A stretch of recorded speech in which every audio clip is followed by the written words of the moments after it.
별이 빛나는 밤에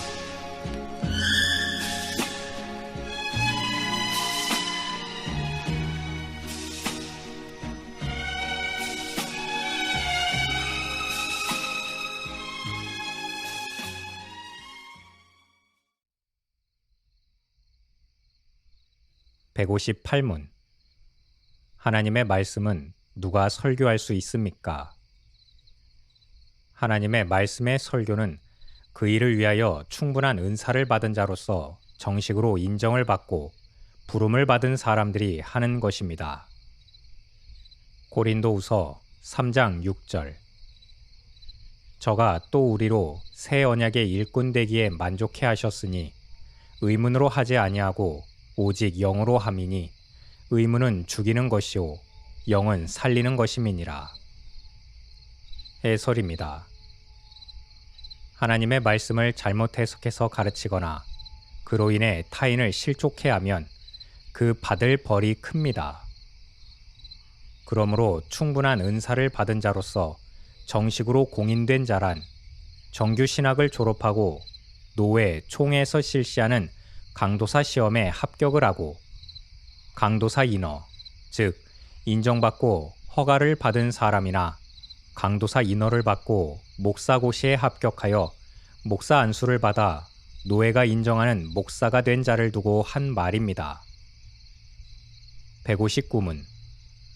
하나님의 말씀을 설교하도록 부르심을 받은 이들은 어떻게 설교해야 합니까? 말씀 사역을 위하여 부르심을 받은 사람들은 때를 얻든지 못 얻든지 부지런히 바른 교리를 설교해야 합니다.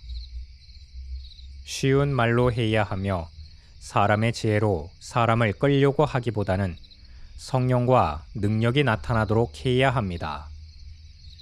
하나님께서 하고자 하시는 말씀을 낱낱이 충성스럽게 알게 하며 청중이 무엇을 필요로 하며 받아들일 것인지를 알아서 거기에 자신들을 적응시켜야 합니다.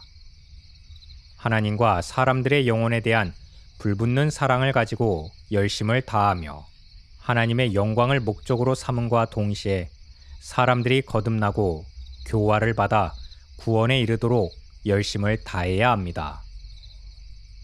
디모데후서 4장 2절. 너는 말씀을 전파하라. 때를 얻든지 못 얻든지 항상 힘쓰라.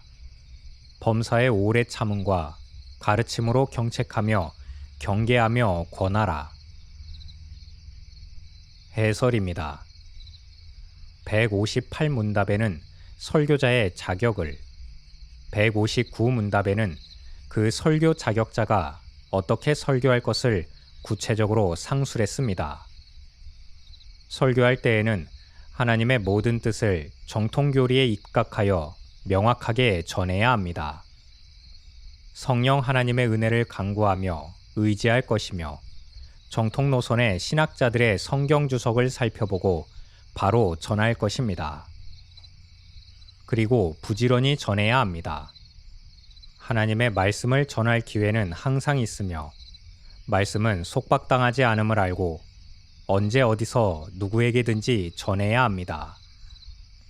바울은 옥중에 있으면서 사람들을 청해서 또는 방문한 자들에게, 간수에게, 감옥에서 일하는 노예에게 직접 전했고 글을 써서 외부에 전했습니다. 하나님의 모든 뜻을 알게 하고 하나님의 영광과 회심을 위해 그리고 청중들이 잘 이해되도록 설교해야 합니다. 듣는 자의 수준, 환경, 사정을 살펴 감아받도록 그래서 깨달아 결심하고 결실의 생활을 하도록 전해야 합니다. 160문. 설교 말씀을 듣는 이들에게 요구할 사항은 무엇입니까? 말씀을 듣는 이들에게 요구할 것은 말씀을 듣기 위하여 열심을 다하여 준비하고 기도함으로써 참여해야 합니다. 그들이 듣는 것을 성경 말씀에 비추어 검토하고 진리를 믿음과 사랑과 온유함과 열린 마음을 가지고 받아들이며 하나님의 말씀으로 받아들여야 합니다. 그리고 그 말씀을 묵상하고 참고하며 마음에 간직하며 생활 속에서 열매를 맺도록 해야 합니다.